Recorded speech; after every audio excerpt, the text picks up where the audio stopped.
बच्चों नमस्ते। हम क्लास 12th की केमिस्ट्री का 3 चैप्टर पढ़ा रहे हैं जिसका नाम है विद्युत रसायन। उसके अंतर्गत हम आपको सेल के बारे में पढ़ा चुके हैं। सेल आपके 2 प्रकार के होते हैं, एक प्राथमिक सेल आपका, एक द्वितीयक सेल होता है। द्वितीयक सेलों के अंतर्गत उसके अंदर बैटरी आती है। तो हम इसके पिछले वीडियो में आपको फ्यूल सेल और ईंधन सेल के बारे में बता चुके हैं। आज हमारा जो टॉपिक है वो है आपका संक्षारण, जिसको इंग्लिश में कोरोजन के नाम से जानते हैं। संक्षारण का मतलब ये होता है कि किसी भी धातु का धीरे धीरे किन्हीं रासायनिक क्रियाओं के फलस्वरूप धीरे धीरे क्या हो जाना, नष्ट होना, संक्षारण कहलाता है। संक्षारण एक मंद अभिक्रिया है जिसको पूर्ण होने में कई महीने और वर्षों लग जाते हैं। जैसा कि हम पिछली कक्षाओं में पढ़ चुके हैं कि रासायनिक अभिक्रियाओं को हम लगभग 3 अभिक्रियाओं में बांटते हैं, या इसकी 4 चैप्टर में आपको केमिकल काइनेटिक रासायनिक बलगतिकी के अंतर्गत रासायनिक अभिक्रियाओं को 3 भागों में बांटा गया है। पहला आपका तीव्र रासायनिक अभिक्रिया होती हैं, दूसरी आपकी मंद रासायनिक अभिक्रिया होती हैं, और तीसरे नंबर की मध्यम रासायनिक अभिक्रियाएं होती हैं। तो मध्यम रासायनिक अभिक्रियाओं में हम रासायनिक बलगतिकी के अंतर्गत उनका अध्ययन करते हैं। संक्षारण एक मंद रासायनिक अभिक्रिया है। तो चलिए हम स्टार्ट करते हैं संक्षारण की परिभाषा से।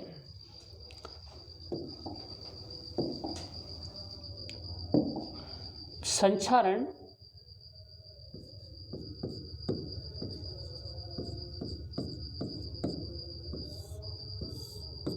सबसे पहले ये बात आती है कि संक्षारण हम किसे कहते हैं। तो संक्षारण की परिभाषा हमने बताई थी,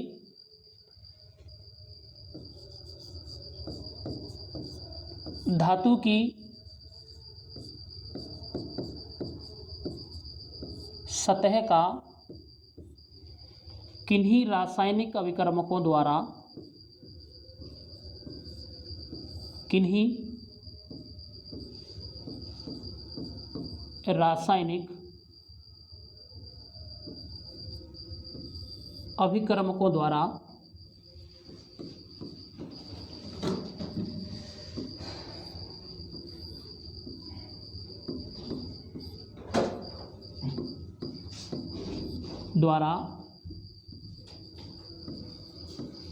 धीरे धीरे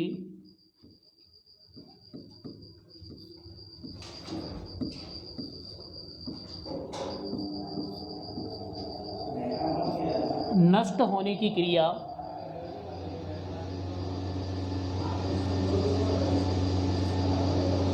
संक्षारण कहलाती है।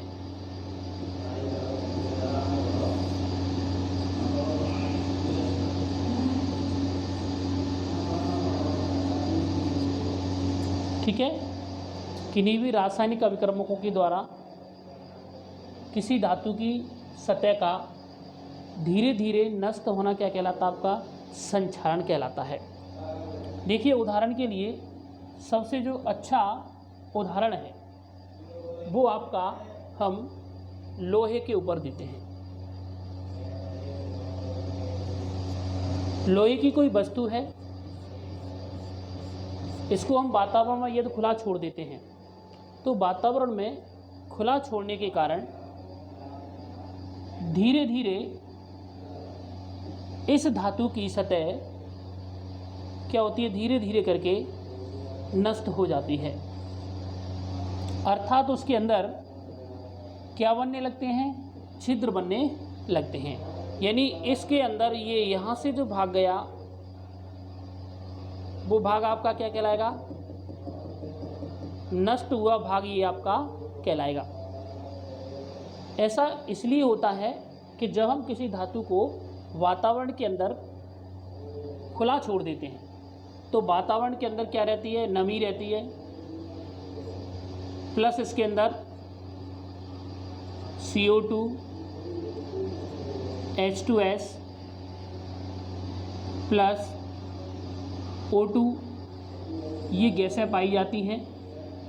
ये नमी से क्रिया करके क्या बनाती है, एक परत बनाती है। ये परत धीरे धीरे धातु से क्रिया करके उसमें क्या करती है, हल्के हल्के छिद्र करना प्रारंभ कर देती है। ध्यान रहे बच्चों, वातावरण के अंदर 30% वातावरण के अंदर 30% नमी होने पर संक्षारण की क्रिया प्रारंभ हो जाती है। ठीक है, तो हमने परिभाषा को पढ़ा, धातु की सतह का किन्हीं रासायनिक अभिकर्मकों द्वारा धीरे धीरे नष्ट होने की क्रिया क्या कहलाती है, आपका संक्षारण कहलाती है। ठीक है, उदाहरण के लिए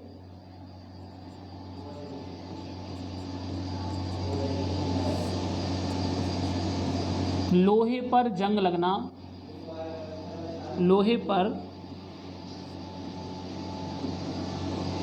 जंग लगना संक्षारण का सबसे अच्छा उदाहरण है। उत्कृष्ट धातुओं को छोड़ करके लगभग सभी धातुओं में संक्षारण की प्रक्रिया पाई जाती है। उत्कृष्ट धातुएं बच्चों वो धातुएं होती हैं जैसे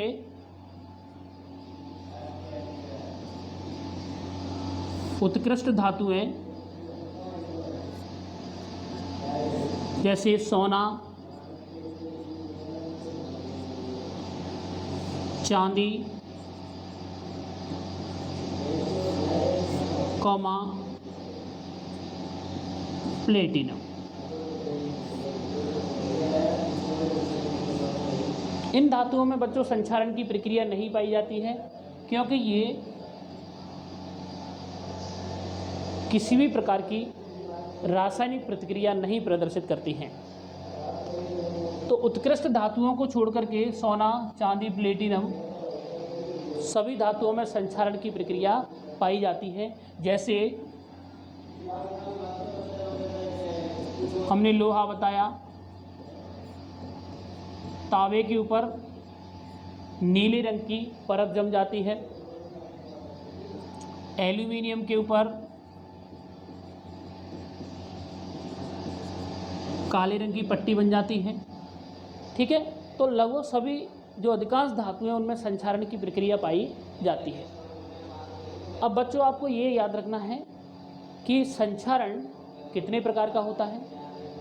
तो संक्षारण के जो प्रकार हैं, संक्षारण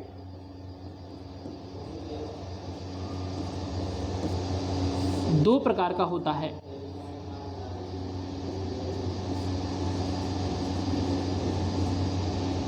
दो प्रकार का होता है, यानी संक्षारण की प्रक्रिया दो तरीके से होती है। देखिए नंबर फर्स्ट,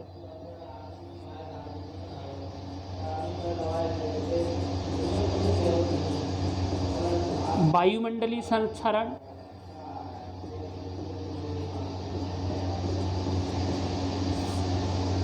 वायुमंडलीय संक्षारण के अंतर्गत यदि हम किसी धातु को वायुमंडल के अंदर, वायुमंडल में खुला छोड़ देते हैं तो वायुमंडल में नमी,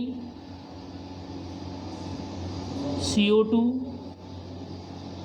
SO2, O2 आदि गैसें पाई जाती हैं, आदि गैसें पाई जाती हैं। ये क्या करती हैं कि किसी भी धातु की सतह पर हाइड्रोक्साइड की परत बनाती हैं जो धीरे धीरे ऑक्साइड में परिवर्तित हो जाती हैं। यानी ये धातु के ऊपर, ये धातु है आपकी, और इसके ऊपर वो क्या करेंगी, आपकी ऑक्साइड की क्या बनाएंगी, परत बनाएंगी।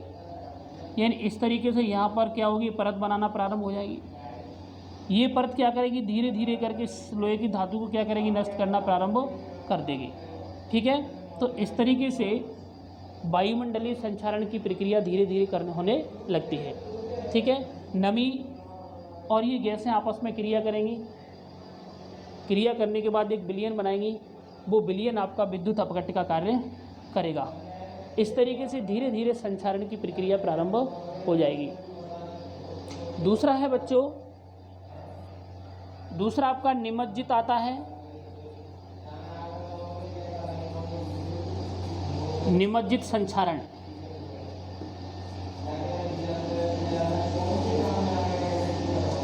निमज्जित संक्षारण आपका दो प्रकार का होगा। नंबर एक जलगत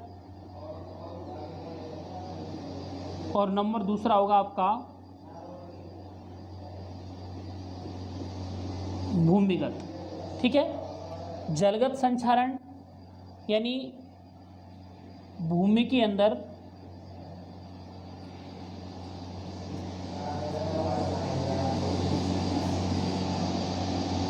जलगत जो संक्षारण होगा बच्चों,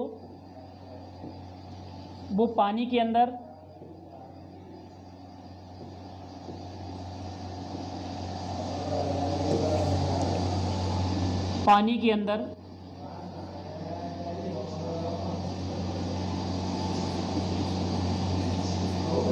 पाइपलाइन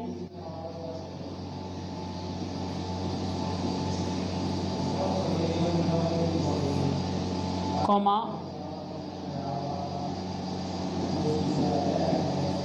टैंक आदि के अंदर पाया जाता है, लेकिन ये थोड़ी धीमी प्रक्रिया होती है। धीमी प्रक्रिया होती है। भूमिगत संक्षारण भी जलगत संक्षारण के समान होता है, लेकिन ये भूमि के अंदर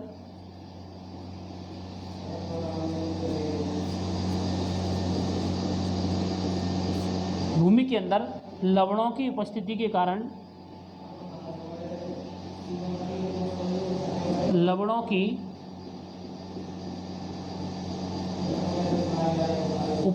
कारण तीव्र होता है।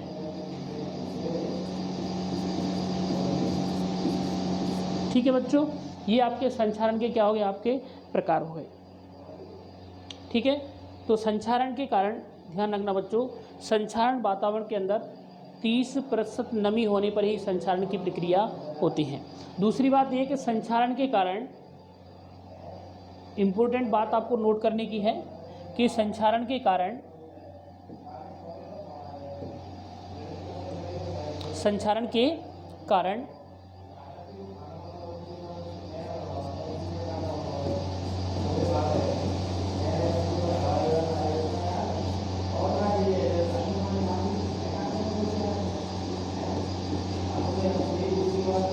धातु का वजन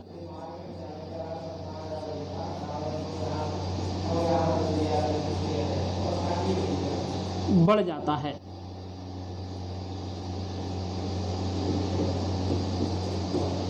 ठीक है बच्चों, संक्षारण के कारण किसी भी धातु का जो वजन है वो आपका ये होता बढ़ जाता है। ठीक है, तो इस तरीके से हम संक्षारण को दो वर्गों में बांटते हैं, वायुमंडलीय संक्षारण, निमज्जित संक्षारण। निमज्जित संक्षारण का मतलब होता है जलगत और भूमिगत, यानी जल के अंदर जो पाइपलाइन होते हैं या टैंकर होते हैं उनके अंदर धीरे धीरे संक्षारण की प्रक्रिया होना प्रारंभ हो जाती है, लेकिन ये थोड़ी सी धीमी गति से होती है। लेकिन भूमि के अंदर होने वाला जो संक्षारण है वो क्या होता है, थोड़ा सा तीव्र गति से होता है, लेकिन होता वो जलगत संक्षारण के समान ही होता है। ठीक है, आगे बच्चों हम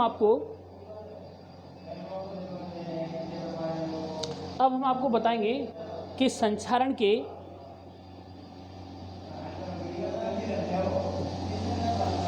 सिद्धांत।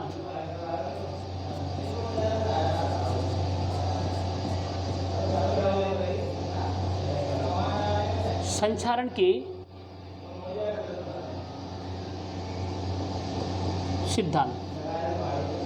तो बच्चों संक्षारण के मुख्य रूप से दो सिद्धांत हैं। एक आपका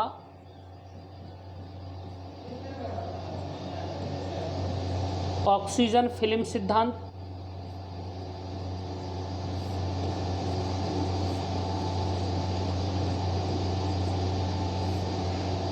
ऑक्सीजन फिल्म सिद्धांत के अंतर्गत हम लोहे पर संक्षारण की प्रक्रिया को सफलतापूर्वक आसानी से समझा सकते हैं। देखिए, वातावरण के अंदर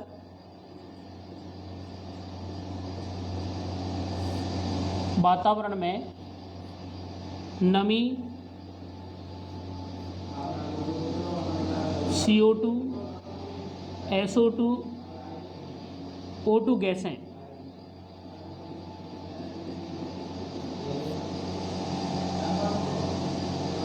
क्रिया करके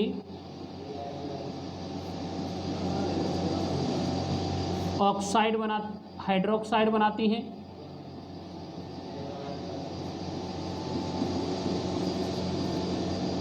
हाइड्रोक्साइड बनाती हैं।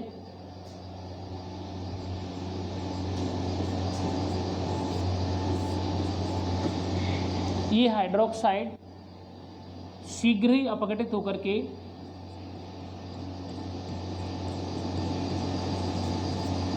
ऑक्साइड की एक परत बनाती हैं।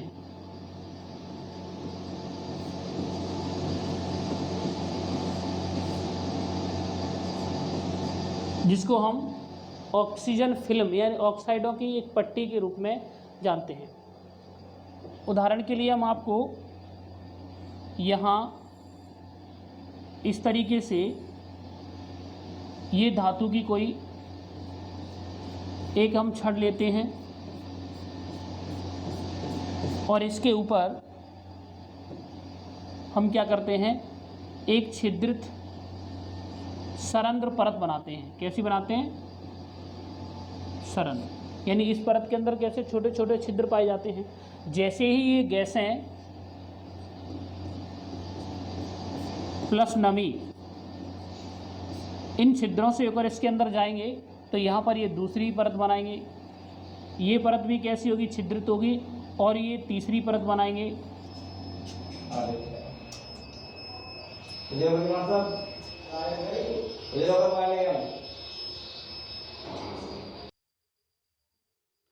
तो संक्षारण बच्चों दो प्रकार का होता है। संक्षारण के सिद्धांत, संक्षारण के मुख्य रूप से दो सिद्धांत हैं। देखो, एक सिद्धांत तो आपका ये है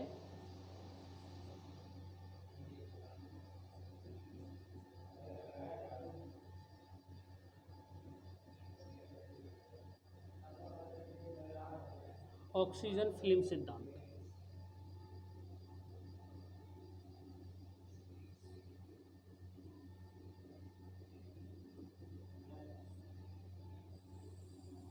ऑक्सीजन फिल्म सिद्धांत ये कहता है कि जब हम किसी धातु को वायुमंडल में खुला छोड़ देते हैं,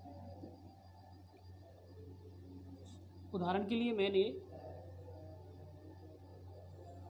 ये कोई धातु की छड़ इसको वातावरण के अंदर खुला छोड़ दिया, ठीक है। क्योंकि वातावरण के अंदर क्या रहता है? नमी, नमी माने पानी, CO2 गैस रहती है, H2S रहता है,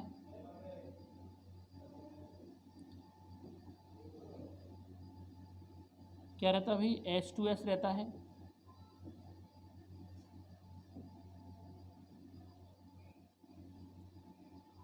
प्लस ऑक्सीजन भी रहती है। ये सभी आपस में क्रिया करके उस धातु की सतह पर क्या बनाती हैं? एक छिद्रित ऑक्साइड की एक पट्टी बनाती हैं, जिसको हम फिल्म कहते हैं। अब ये गैसें इन छिद्रों में से होकर के इनके अंदर जाएंगी, यहाँ तक जाएंगी, यहाँ पर जाके पुनः ये दूसरी परत बनाएंगी।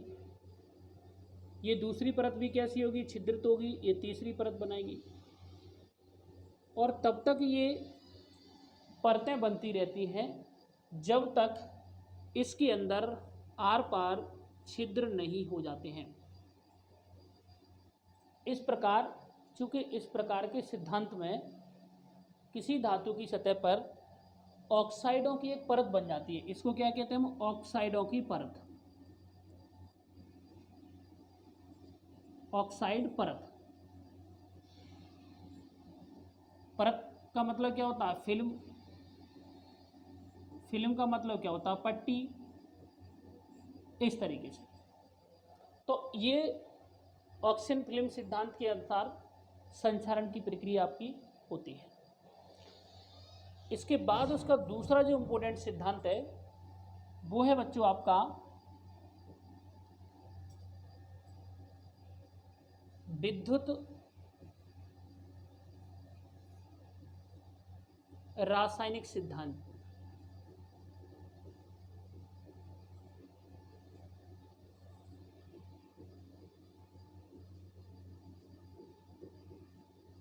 ये इम्पोर्टेंट है आपका, ठीक है। इस सिद्धांत के आधार पर हम लोहे पर जंग लगने की प्रक्रिया को आसानी से समझा सकते हैं। ये सिद्धांत ये कहता है कि लोहे के अंदर कोई अशुद्धियां मिली रहती हैं। उदाहरण के लिए हम यहाँ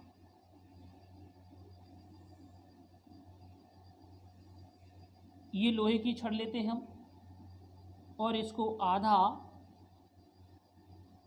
इस तरीके से कर देते हैं और आधा हम इसको इस तरीके से कर देते हैं। अशुद्धि है, चूंकि ये वाला जो लोहा है ये शुद्ध लोहा है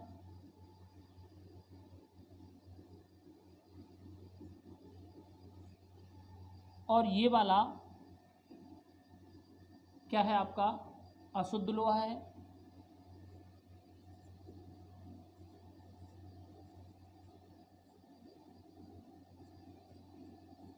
इस तरीके से इसकी सतह पर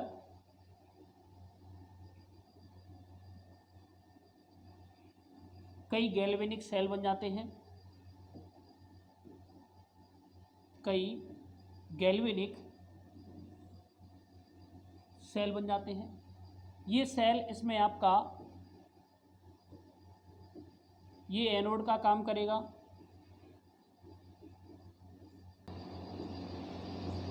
Fe का, लेकिन वो काय का आपका शुद्ध। इस तरीके से इस संक्षारण की प्रक्रिया में वातावरण के अंदर जो पाई जाने वाली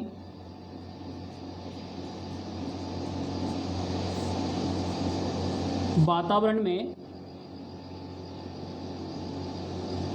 पाई जाने वाली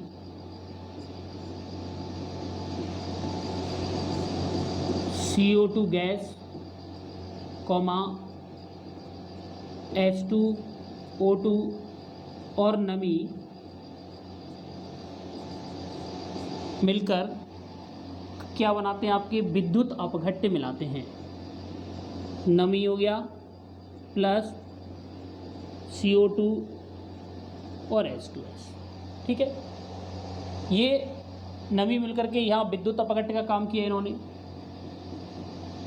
ठीक है, विद्युत अपघट्य का काम किया।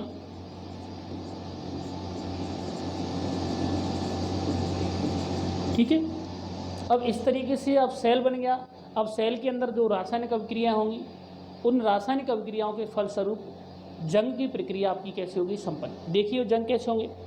उदाहरण के लिए मैंने यहाँ पर एनोड बना दिया। क्या बना दिया आपका एनोड। जैसे मैंने यहाँ इसका लिया नंबर 1 क्या लिया हमने एनोड।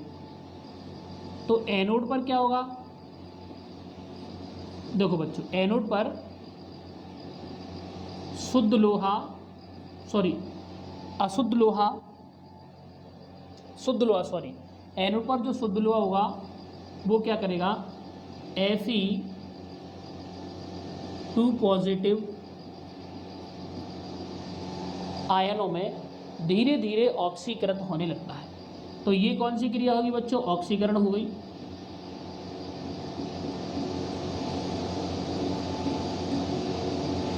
ठीक है, अब दूसरे नंबर आएगी आपकी बारी कैथोड की आएगी। तो दूसरा नंबर आपका क्या होगा कैथोड का।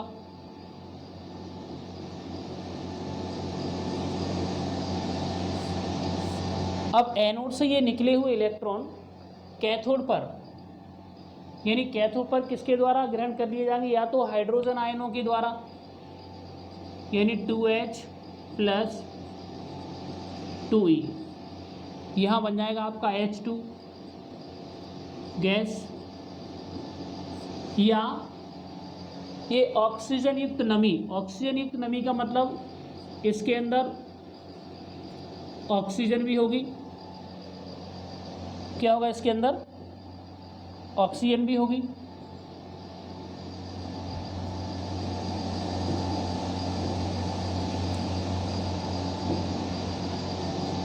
तो O2 1/2 प्लस H2O होगा प्लस आपका 2E इलेक्ट्रॉन, यानी यहाँ पर ऑक्सीजन युक्त नमी और 2 से 2 कट गया तो यहाँ 2HOH मान लो आप, क्या मानो आप, OH, तो ये आपका 2OH बन गया, 2OH माइनस, ठीक है। यानी ये एनोड पर जो शुद्ध लोहा था वो Fe2 पॉजिटिव आयनों में धीरे धीरे करके ऑक्सीकृत होने लगा। एनोड से ये निकले हुए इलेक्ट्रॉन ये वाले कैथोड पर जा कर के या तो हाइड्रोजन H+ आयनों के द्वारा एक्सेप्ट कर लिए जाएंगे, या फिर ऑक्सीजन युक्त नमी, ऑक्सीजन युक्त नमी का मतलब यहाँ पर ऑक्सीजन भी होगी और प्लस आपका क्या होगा, पानी भी इसके अंदर पाया जाएगा। अब बच्चों क्या करेंगे, तीसरे नंबर पर ये OH जो आयन है वो Fe2+ से रिएक्शन करेंगे, Fe2+ प्लस 2OH माइनस, जैसे इससे क्रिया करेंगे ये आपका FeOH का हॉल्टवाइज बन जाएगा, इसका नाम होगा फेरस हाइड्रोक्साइड,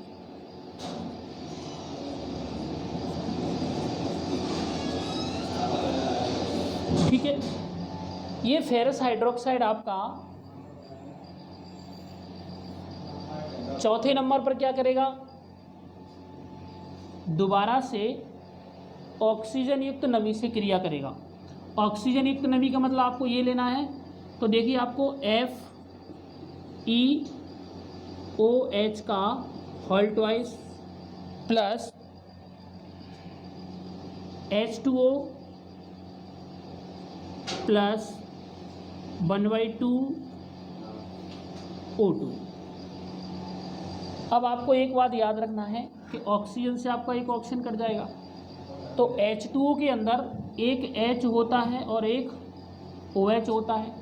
एक ऑक्सीजन हमको यहाँ से मिल जाती है, तो टोटल मिला के कितने OH हो जाते हैं, 2OH, और 2OH यहाँ होते हैं, 2OH इसके पास है, तो OH की संख्या कितनी हो जाएगी, 4OH।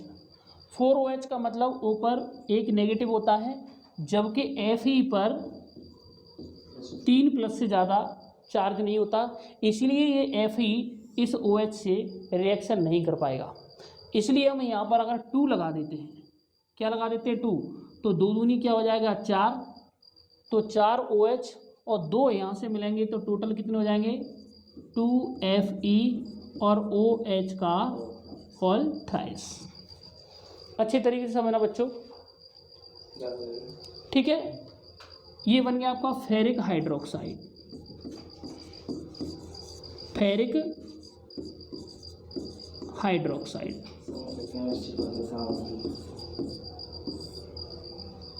अब ये फेरिक हाइड्रोक्साइड शीघ्र ही आपका क्या होगा, अपघटित हो जाएगा, और अपघटित होकर के क्या बनाएगा, जंग का निर्माण करेगा। नंबर 5 पर 2FeOH का होल थ्राइस। तो जंग का जो सूत्र होता है वो होता है बच्चों Fe2O3 प्लस 3H2। इसको ही हम क्या कहते हैं, जंग कहते हैं। इस तरीके से आपका संचारण का विद्युत रासायनिक सिद्धांत समीकरण के द्वारा आपका कंप्लीट हो जाता है। ठीक है, देखिए कैसे, एफ ई कितने एफ ई हैं, 2, O H O H O H O H O H और O H, total O H हमारे पास कितने हैं, 6 हैं, एफ ई कितने, 2 है, तो 2 एफ ई के लिए हमने क्या बना दिया, Fe2 बना दिया। एक ऑक्सीजन, 2 ऑक्सीजन, 3 ऑक्सीजन के लिए क्या O3 बना दिया।